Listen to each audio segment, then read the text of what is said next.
Hello friends, welcome back to my channel simple track study. तो आज हम लोग डिस्कस करने वाले हैं किरचॉफ्स लॉ से रिलेटेड कुछ क्वेश्चन के बारे में। तो पिछले वीडियो में हम लोगों ने किरचॉफ लॉ कितने प्रकार के होते हैं, कौन कौन से होते हैं और कैसे इसको यूज़ करते हैं उसके बारे में डिस्कस किया था। तो सबसे पहले मैं उन लोगों को सजेस्ट करना चाहूँगा जिसने भी वो वीडियो नहीं देखा है तो उस वीडियो को सबसे पहले देख लें। आई टैब पर लिंक आप लोगों को मिल जाएगा। तो अब बात करते हैं कि इससे जो क्वेश्चंस पूछे जाते हैं वो किस टाइप के क्वेश्चन पूछे जाते हैं। तो जो भी इससे क्वेश्चन पूछे जाएंगे वो डायग्राम बेस पर पूछे जाएंगे। तो सबसे पहले हम लोग डायग्राम बनाते हैं, तो देखते हैं। चलिए, तो मान लीजिए एक डायग्राम आप लोगों को दे रखा है कुछ ऐसा। ये रेजिस्टेंस लगा हुआ है,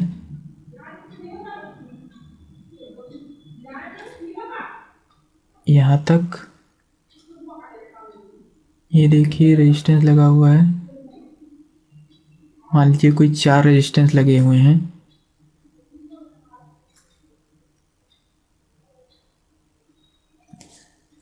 यहाँ पर एक सेल लगी हुई है 2 वोल्ट की और इसको हम कुछ नाम दिए दे रहे हैं। ये ए है, बी, सी, डी और ई एफ। तो इसका कुछ नाम दे दिए। और यहाँ पर जो ये रेजिस्टेंस है R1, ये R2, इसको हम लोग R3 बोल देते हैं और ये R4 लगा हुआ है। ये 1 ओम का है, ये 1.5 ओम है और ये भी 1 ओम है और ये भी 1 ओम है। तो यहाँ से जो करंट आ रही है वो I आ रही है करंट। अब जब ये I करंट यहाँ से आ रही है तो ये डिवाइड हो जाएगी, क्योंकि R1 है तो यहाँ पर I1 हो जाएगी और यहाँ I2 हो जाएगी करंट, क्योंकि जब दो पार्ट में डिवाइड होगी I1 और I2 में करंट। तो अब यहाँ पर कह रहा है, आप लोगों को क्वेश्चन पूछ लेगा कि find the voltage from B to D। तो ये आप लोगों से पूछ लेगा कि B से D में यहाँ तक, रुकिए कलर चेंज करता हूँ। चलिए यही रहने दीजिए। मान लीजिए ये कहता है B से D तक आप लोग बताइए इसका वोल्टेज। तो ये क्वेश्चन यूपी बोर्ड 2013 में आया हुआ क्वेश्चन है और बहुत ही अच्छा क्वेश्चन है। तो जब भी आप लोगों से ऐसा पूछ ले कि वोल्टेज बताए तो सबसे पहले आप लोगों को वोल्टेज लिखना होगा। तो voltage V is equal to IR सभी को पता है।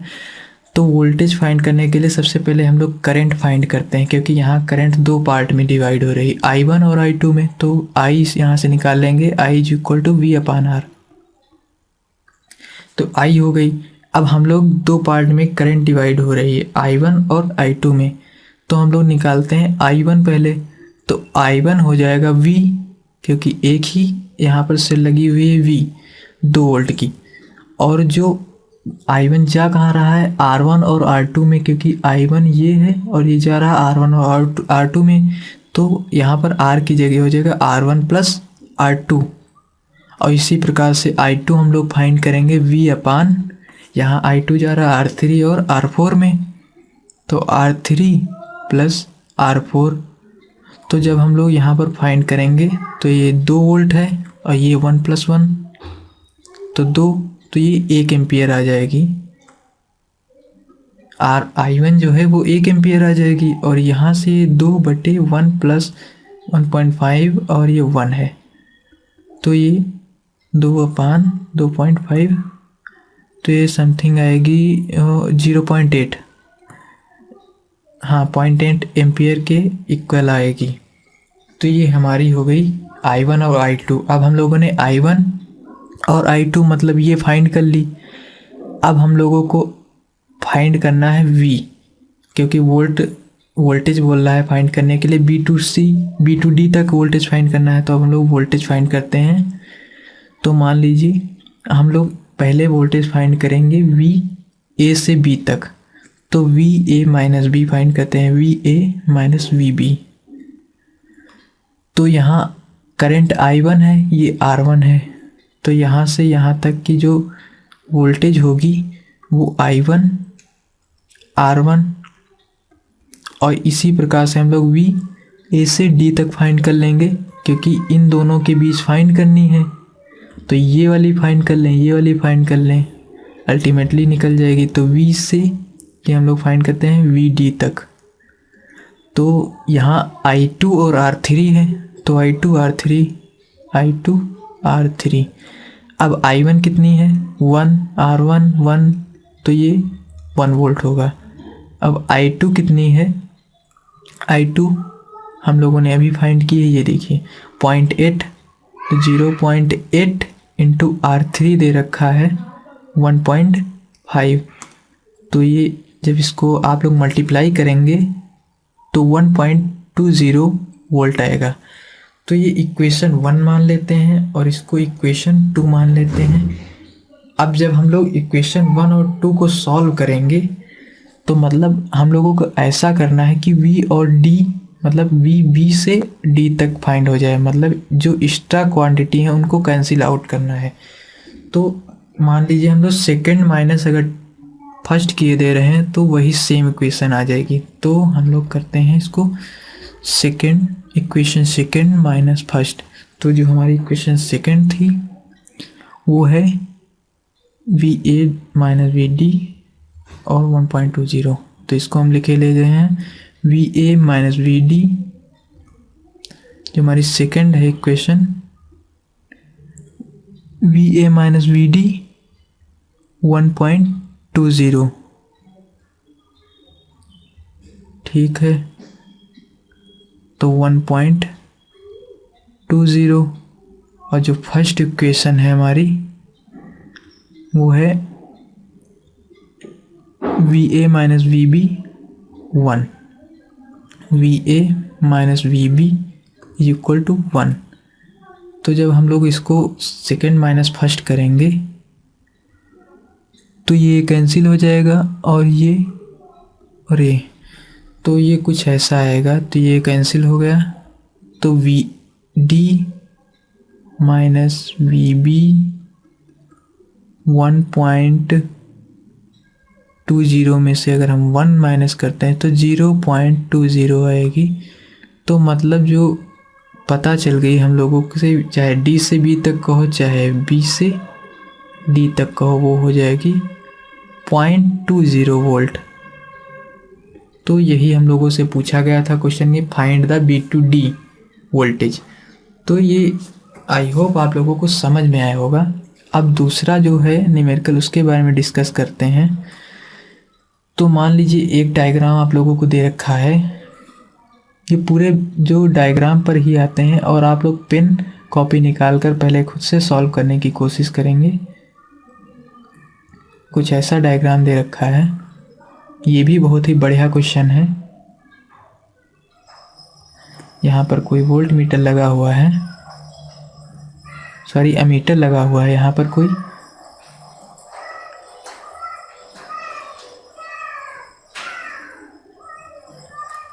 और यहाँ पर मान लीजिए एक रेजिस्टेंस लगा दिया हमने, यहाँ पर भी एक पैरेलल में रेजिस्टेंस लगा दिया है, और यहाँ पर कोई स्विच लगी है के, कुंजी के लगी हुई है, और ये मान लीजिए 40 ओम दे रखा है, इसको भी 40 ओम दे रखा है, और जो ये वोल्टेज बैटरी लगी हुई है 12 वोल्ट की बैटरी लगी हुई है। तो अब इसमें क्वेश्चन क्या पूछ सकता है आप लोगों से कि फाइंड द रीडिंग। हिंदी में क्वेश्चन आएगा, मतलब कहेगा कि अमीटर की जो वैल्यू फाइंड करिए, तो या फाइंड द पाठ्यांक फाइंड करिए, तो find the reading of ammeter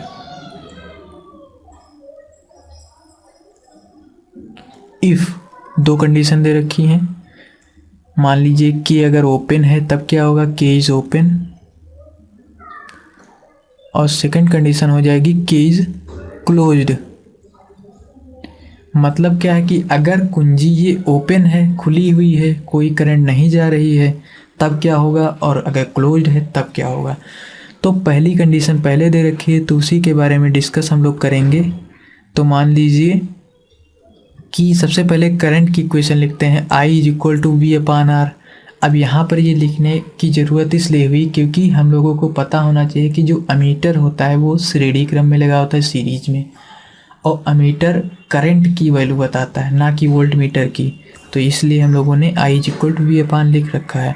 अब इफ़ के इज ओपन, मतलब अगर को के ओपन होगा तो इट मीन्स जो सेकेंड ये लगा हुआ है रेजिस्टेंस सेकेंड वाला, तो सेकेंड रेजिस्टेंस ऑफ 4 ओम, ये लिखने की ज़रूरत नहीं है, डस नॉट वर्क आप लोगों को समझने के लिए है। तो मतलब ये वर्क नहीं करेगा क्योंकि यहाँ से तो सर्किट जुड़ा नहीं है, तो यहीं तक बात होगी हमारी। तो अकॉर्डिंग टू द क्वेश्चन हम लोग देखते हैं कि ये 12 वोल्ट की बैटरी लगी हुई है, तो I is equal to V दे रखा है 12 वोल्ट का, क्योंकि जो बैटरी लगी हुई है वो 12 वोल्ट की है। तो 12 और रेजिस्टेंस कितना है R 40। तो जब आप लोग इसको 310 तो ये आएगा 0.3 एम्पियर। तो इस कंडीशन में हम लोगों को पता चल गया कि जो करंट आएगा वो 0.3 एम्पियर आएगा। अब बात करते हैं, अगर इसको हम लोग स्विच कर देते हैं, जोड़ देते हैं, मतलब के को क्लोज कर देते हैं, तब बात करते हैं। तो ये R1 है मान लीजिए, ये R2 है, तब ये दोनों वर्क करने लगेंगे। तो अब देखते हैं सेकंड कंडीशन। इस डायग्राम को हम लोग चलिए यहीं रहने देते हैं। अब मान लीजिए ये दोनों क्लोज्ड हैं, तब के लिए ये देखिए कहाँ पर लगे हुए हैं, ये तो लगे हुए हैं पैरेलल। तो पैरेलल के लिए 1/RP parallel, 1/R1 plus 1/R2 total resistance find करते हैं। तो 1/40 प्लस 1/40, तो टोटल जब रेजिस्टेंस फाइंड करेंगे तो ये 1/20 हो जाएगा, तो ये 20 आ जाएगा। तो जो रेजिस्टेंस आ जाएगा टोटल वो 20 आ जाएगा। मतलब हम लोगों को अब ये एक रेजिस्टेंस इन दोनों को मिलाकर जो एक रेजिस्टेंस बना है वो 20 का है। मतलब हम लोगों को 20 पर देखना है। तो जब 20 पर देखेंगे तो यहीं पर बता दे रहे हैं, जब 20 पर आप लोग देखेंगे तो करंट जो हो जाएगी I is equal to V upon R. तो यहाँ पर RP हो जाएगा, तो V जो है उसमें कोई चेंज नहीं, तो 12 ये रहेगा, ये 20 हो जाएगा। तो हमारी इससे करंट आ जाएगी तो 6/5, और जब हम लोग इसको डिवाइड करेंगे 6/5 को तो ये आ जाएगी 0.6 एम्पियर, 0.6 एम्पियर आ जाएगी। तो अब हम लोग ये भी क्वेश्चन बढ़िया क्वेश्चन था और इसको भी 2010 में पूछा गया था। तो अब बात करते हैं थर्ड क्वेश्चन की। तो ये भी अच्छा क्वेश्चन है, इसमें एक डायग्राम दे रखा है। जनरली ये जितने भी हैं सभी डायग्राम बेस पर हैं और ये कंपटीशन में भी अच्छा क्वेश्चन आते हैं।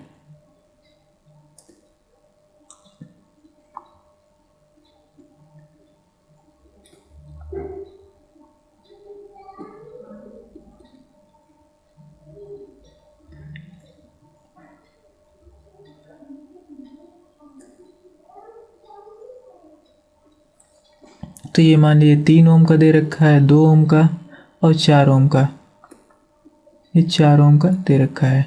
तो यहाँ से जो करंट है I1 और ये I2 और I3 में डिवाइड हो जाएगी, तो यहाँ से करंट I3 हो जाएगी। ये 1 वोल्ट का है और इसको दे रखा है 2 वोल्ट का।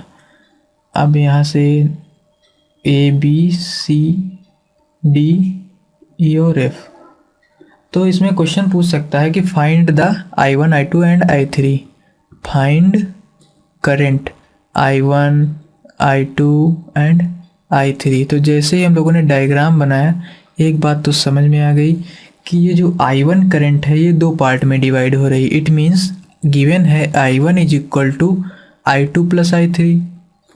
इक्वेशन इसको फर्स्ट करेंगे। अब सबसे पहले हम लोग लिख देंगे according to Kirchhoff second law.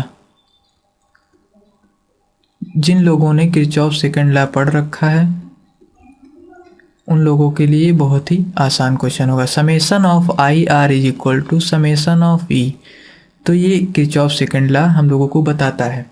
तो अब सबसे पहले इस वाले सर्किट में ले रहे हैं, हाफ सर्किट में।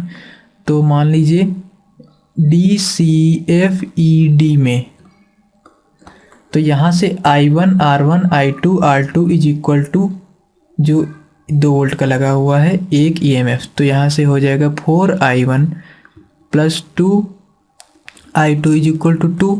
इसको इक्वेशन सेकंड करते हैं और अब टोटल सर्किट में ले रहे हैं। तो डी बी ए ई डी में टोटल की बात की जा रही है। तो यहाँ पर भी 4I1 प्लस, अब यहाँ से यहाँ तक जाएंगे तो 3I3 इज इक्वल टू एक ये लगा हुआ है 2 वोल्ट का और एक ये, तो 2 प्लस 1। अब हम लोगों को I2 और I3 में ये दे रखी इक्वेशन, ये I1 और I3, तो I3 को हम लोग रिप्लेस करेंगे I2 और I1 में। तो I3 की जगह पर हम लोग रख सकते हैं इक्वेशन फर्स्ट से, I3 की जगह पर हम लोग I1 माइनस I2 लिख सकते हैं, बिल्कुल लिख सकते हैं। तो 4I1 plus 3I1 minus I2, तो ये 3, तो 7I1 minus 3I2 is equal to 3। इसको इक्वेशन थर्ड करते हैं और on comparing equation second and third, तो सेकेंड और थर्ड को जब हम लोग कंपेयर करेंगे तो सेकेंड को हम लोग 3 से मल्टीप्लाई करते हैं तो ये हो जाएगा 12I1 प्लस 6I2 6, और ये इसको हम लोग 2 से अगर मल्टीप्लाई करते हैं तो ये 14I1 प्लस 6I2, सॉरी यहाँ पर माइनस होगा, minus 6I2 is equal to 6। तो जब इसको ऐड करेंगे तो ये कैंसिल आउट हो जाएगा, ये 12 हो जाएगा और ये 26I1 हो जाएगा। तो जब I1 को हम लोग वैल्यू निकालेंगे तो 6/13 वैल्यू आ जाएगी। I1 की जो वैल्यू आ जाएगी वो 6/13 वैल्यू हो जाएगी। अब इसी प्रकार से I1 को हम लोग अगर value first equation second equation में रखते हैं तो हम लोगों को I2 वैल्यू फाइंड आउट हो जाएगी। तो 4 into 6/13 plus 2I2 is equal to 2, तो 2 कैंसिल हो जाएगा यहाँ से 2 टाइम्स, तो 12 यहाँ से I2 इज इक्वल टू हो जाएगा 1 माइनस 12/13, तो I2 की वैल्यू आ जाएगी 1/13। तो यहाँ से I2 भी पता चल गया। अब I3 की बात करते हैं इक्वेशन फर्स्ट से, फ्रॉम इक्वेशन फर्स्ट, तो I3 फाइंड हो जाएगी I1 माइनस I2 से, तो 6/13 माइनस 1/13 दैट इज 5/13। तो यहाँ से I1 I2 और I3 की वैल्यू फाइंड हो गई। अब हम लोग नेक्स्ट क्वेश्चन की बात करते हैं। सबसे पहले ये बता दे रहे हैं, ये क्वेश्चन जो है आप लोगों का 2014 में यूपी बोर्ड में आया हुआ है क्वेश्चन है, अच्छा क्वेश्चन है। अब बात करते हैं नेक्स्ट क्वेश्चन। ये 2010 में क्वेश्चन आया है यूपी बोर्ड के और बहुत ही अच्छा क्वेश्चन है, कॉन्सेप्चुअल क्वेश्चन है, डायग्राम बेस। तो यहाँ पर एक रेजिस्टेंस लगा हुआ है और यहाँ पर भी एक रेजिस्टेंस लगा हुआ है और यहाँ पर भी एक रेजिस्टेंस लगा हुआ है और ये सेल लगा हुआ है। तो ऐसा कुछ सर्किट दे रखा है। अब मान लीजिए ये 1 वोल्ट है और ये 3 वोल्ट है और यहाँ पर रेजिस्टेंस 4 ओम का लगा हुआ है, 5 ओम और 2 ओम, 2 ओम का रेजिस्टेंस ये लगा हुआ है। तो इतनी बात हो गई। अब यहाँ पर हम लोग देखते हैं ये ए और ये बी सी डी ई और एफ दे रखा है। अब इसमें क्वेश्चन पूछ सकता है कि find the current in every circuit, मतलब प्रत्येक सर्किट में हम लोगों को करंट फाइंड करना है। तो जिन लोगों ने, वही बात कि जिन लोगों ने किरचॉफ लॉ पढ़ रखा है वो लोग इस क्वेश्चन को चुटकियों में सॉल्व करेंगे। तो किरचॉफ लॉ के हिसाब से करंट की चलने की दिशा की ओर हम लोग इसको देखेंगे। तो सबसे पहले करंट यहाँ से चलेगा क्योंकि ये पॉजिटिव है, तो यहाँ से जब करंट चलेगा तो इसको हम लोग I1 नाम देते हैं, और यहाँ भी I1 ही रहेगा, लेकिन यहाँ से दो पार्ट में डिवाइड होगा। यहाँ से I2 जो करंट आ रही है ये I2 होगी करंट, और यही करंट I2 है। तो यहाँ पर जो करंट मिलेगी तो I1 प्लस I2 करंट मिलेगी। तो ये चलने की जो दिशा होगी वो इस टाइप से होगी कि हम लोग इधर से चल रहे हैं। ये देखिए करंट यहाँ से चल रही है। तो अब इसकी इक्वेशन बनेगी मेष 1 में, मतलब बंद पाश 1 में, या फिर आप लोग लिख सकते हैं FABEF में। इसको 1 मान लेते हैं बंद पास, इसको बंद पास 2 मान लेते हैं, और इसका कुछ ऐसा बनेगा। तो बंद पास 1 में, तो यहाँ से 4I1 क्या है, क्योंकि summation of IR is equal to summation of E, ये सेकंड लॉ कहता है। तो 4I1 प्लस 5, क्योंकि ये 5 है और यहाँ I1 प्लस I2 है, तो I1 प्लस I2 लिख देते हैं इज इक्वल टू, एक ही लगा हुआ है EMF तो 3। अब उधर की बात करते हैं, पहले इसको कुछ सॉल्व करते हैं। तो ये 9I1 हो जाएगा और 5I2 इज इक्वल टू 3। इसको इक्वेशन 1 डालते हैं। अब बंद पास 2 में, बंद पास 2 की बात करते हैं, इसमें भी हो जाएगा I2, क्योंकि 1 है, 1 इंटू I2 तो I2 ही रहेगा, 1 इंटू I2 तो I2 ही रहेगा। तो यहाँ पर देखिए, क्योंकि I2 ये 2 है, 2 इंटू I2 तो यहाँ पर 2I2 हो जाएगा। 2I2 प्लस अब 5I1 प्लस I2 सेम है इज इक्वल टू, यहाँ पर 1 हो जाएगा क्योंकि ये 1 लगा हुआ है, 1 वोल्ट का EMF। तो 2I2 plus 5I1 plus 5I2 is equal to 1।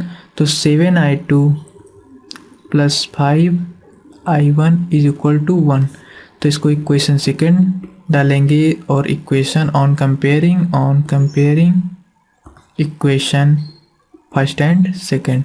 जब फर्स्ट और सेकेंड को सॉल्व करेंगे तो कुछ इक्वेशन आप लोगों को I1 और I2 पता चल जाएगी। तो मान लीजिए हम इसको 5 से मल्टीप्लाई करते हैं, तो फिर ये I1 और 25I2 और ये ऐसी इक्वेशन हो जाएगी। और इसको हम लोग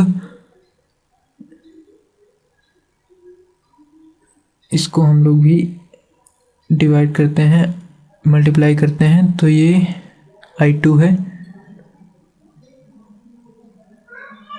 कुछ इक्वेशन इसको हम लोग जो मल्टीप्लाई करेंगे, तो इसको हम लोग 9 से अगर मल्टीप्लाई करें 9 से, तो ये 45I1 हो जाएगा। 45I1 प्लस 63I2 प्लस 9, कुछ ऐसा हो जाएगा। अब यहाँ पर माइनस, तो ये कैंसिल, यहाँ पर माइनस और यहाँ पर माइनस। तो ये अगर माइनस की करंट आएगी, ये मान लीजिए 383, तो 38I2 इज इक्वल टू यहाँ से 6। तो जब I2 की वैल्यू फाइंड करेंगे वो कि निगेटिव में आएगी, और निगेटिव में कितनी आएगी, 3 टाइम्स आएगा और 19, तो 3/19। तो ये I2 की वैल्यू फाइंड हो गई। अब I2 की वैल्यू पता चल गई। अब I1 की वैल्यू हम लोग निकालेंगे, तो I2 की वैल्यू इक्वेशन 1 में पुट करते हैं। तो 9I1 is equal to plus 5 into minus का 3/19 इज इक्वल टू 3, तो 9i1 is equal to 3 minus 15 plus हो जाएगा क्योंकि ये माइनस माइनस बाई 19, ऐसा कुछ होगा। जब ऐसा होगा तो यहाँ से हम लोग डायरेक्ट कैंसिल आउट कर सकते थे, 3 1 टाइम 5 टाइम, तो ये 3i1 is equal to 19 plus 5 19 हो जाएगा। तो i1 इज इक्वल टू, क्योंकि 3 टाइम्स जब जाएगा तो i1 जब आप लोग सॉल्व करेंगे तो 8/19 आएगा। यहाँ से कुछ प्रॉब्लम हो रही है, मान लीजिए इतना है, ये माइनस का माइनस हो जाएगा तो यहाँ पर जाएगा तो प्लस हो जाएगा, तो ठीक है 3 तो 1 प्लस 5/19, तो यहाँ पर 19 क्यों लिख लिया हमने, 19 क्यों लिख दिया, यहाँ पर हो जाएगी equation 3i1 is equal to 1 plus 5/19, इतनी हो जाएगी। तो अब जब यहाँ पर सॉल्व करेंगे तो ये 3i1 इज इक्वल टू 24/19, तो ये कैंसिल आउट हो जाएगी 8 टाइम्स, तो i1 इज इक्वल टू सही तो था 8/19, करेक्ट था, सही है भी है, तो i1 की वैल्यू हो जाएगी 8/19। अब हम लोग i1 और i2 फाइंड हो गया, तो बस यही फाइंड करना था, i1 और i2। थोड़ा सा यहाँ पर कैलकुलेशन आप लोग ध्यान देंगे, जल्दी चेक करना ना पड़े, बस कैलकुलेशन सही होना चाहिए। तो अब लास्ट क्वेश्चन की बात करते हैं, और ये भी बहुत ही इम्पोर्टेंट क्वेश्चन है और बहुत ही बढ़िया क्वेश्चन है। तो आप लोगों को उसी टाइप के क्वेश्चन बताए गए हैं जो टाइप जनरली पूछे जाते हैं। तो ये लास्ट क्वेश्चन है, ढंग से समझते हैं।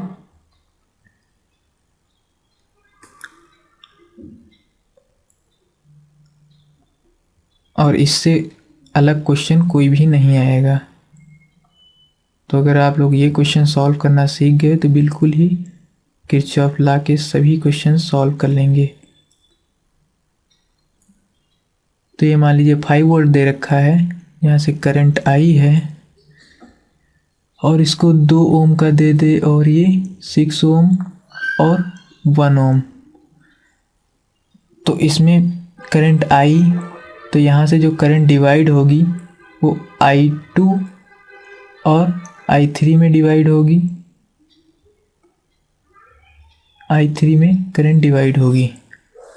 तो अब इसमें क्वेश्चन क्या पूछ सकता है कि फाइंड i1, इसमें करंट पूछ सकता है, क्योंकि यहाँ पर i भी है तो फाइंड i1, तो ये अगर i है तो ये i1 और i2 में डिवाइड होगी करंट, तो फाइंड i1 एंड i2, मतलब हम लोगों को पूरे सर्किट में करंट फाइंड करनी है। तो सबसे पहले ये जो 2 ओम और 6 ओम का जो रेजिस्टेंस है, ये हम लोगों को क्वेश्चन के अकॉर्डिंग ही दे रखा है कि ये पैरेलल है, मतलब 2 ohm and 6 ohm are parallel but 1 ohm is in series. इतनी जानकारी दे रखी, तो पैरेलल पहले निकाल लेते हैं। 1/RP is equal to 1/R1 plus 1/R2, तो ये जगह 4/6, तो RP हम लोगों को फाइंड हो जाएगी 1.5 ओम। तो अब हम लोग जो टोटल रेजिस्टेंस फाइंड कर लेते हैं। टोटल रेजिस्टेंस हो जाएगा R total 1.5 plus 1 that is 2.5 ओम। तो R टोटल हम लोगों को पता चल गया। अब जब टोटल रेजिस्टेंस पता चल गया तो टोटल करंट भी पता चल जाएगा। Total current total current I is equal to V upon R total. तो V कितना दे रखा है 5/2.5, तो यहाँ से हो जाएगा 2 एम्पियर। तो यहाँ से 2 एम्पियर हम लोगों को पता चल गया। अब इस डायग्राम की बात हो गई। अब यहाँ से हम लोग करंट फाइंड करते हैं। तो ये करंट यहाँ से चल रहा है, तो I2 और R, तो मतलब जो रूल लगेगा, ये सेकंड लॉ लगने वाला है, किरचॉफ सेकंड लॉ। देखिए इस क्वेश्चन में भी किरचॉफ का सेकंड लॉ लग गया, और उस तरीके से भी सॉल्व किया जा सकता है, लेकिन किरचॉफ सेकंड लॉ लगाने से क्वेश्चन इजीली सॉल्व हो जाएगा। तो चलिए किरचॉफ सेकंड लॉ लगाते हैं। लेकिन उससे पहले जो हम लोगों को एक छोटी सी जानकारी पता है कि जो I करंट है वो I1 प्लस I2 है। ये काम की बात है, इसको इक्वेशन 1 डाल के रख लीजिए कि जो I करंट है वो I1 प्लस I2। और एक और बात, I हम लोगों को पता चल गई 2 एम्पियर की, तो इसको इक्वेशन ना डालें, तो लिखिए I1 plus I2 is equal to 2। इसको इक्वेशन 1 डाल देते हैं। अब जो किरचॉफ सेकंड लॉ लगाते हैं, किरचॉफ सेकंड लॉ, तो उसमें किरचॉफ का सेकंड लॉ, तो इससे हम लोगों को I2 और I2 6 टाइम है, लेकिन I1 2 टाइम्स है, तो हम लोग डायरेक्ट लिखते हैं 2I1 plus 6I2 is equal to, यहाँ पर एक भी EMF नहीं लगा हुआ, मतलब 0 EMF, तो इसको सेकंड इक्वेशन मानते हैं। अब फर्स्ट और सेकंड इक्वेशन से हम लोग on comparing equation first and second, तो फर्स्ट और सेकंड इक्वेशन से, तो 2I1 plus 2I2 is equal to 4, यहाँ से 2I1 plus 6I2 is equal to 0, तो यहाँ से माइनस माइनस माइनस, तो ये कैंसिल हो जाएगा। यहाँ से हम लोगों को I2 जो है पता चल जाएगा minus 4I2 is equal to 4,